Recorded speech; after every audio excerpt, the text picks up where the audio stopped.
first po on VP Sara Duterte's comment regarding the Prime Water probe.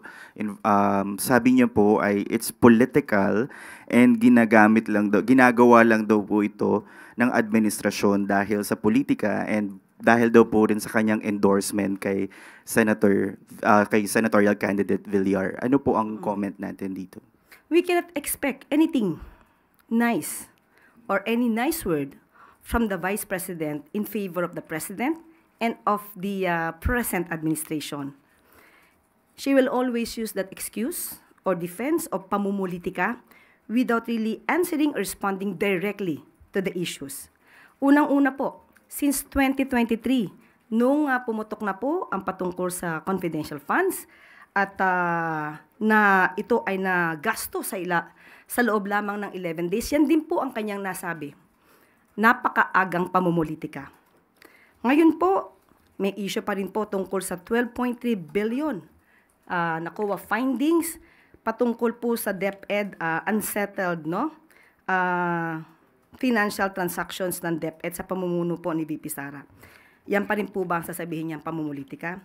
Ngayon, patungkol po dito sa pagpapaimbestiga ng Prime Waters, tandaan po natin, marami na po na mga kababayan natin, ang customers po ng Prime Water, na siyang umiiyak.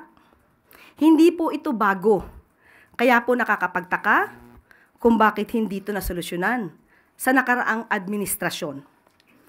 Well, anyway, namayagpag naman po ang Prime Waters noong taong 2018 sa panahon po ni dating Pangulong Duterte.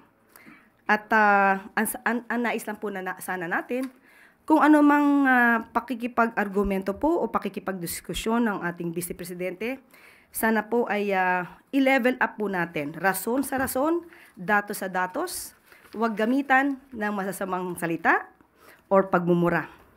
Tandaan natin, ang Prime Water,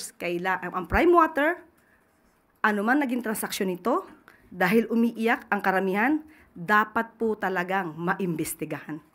So wala pong pamumulitika ito.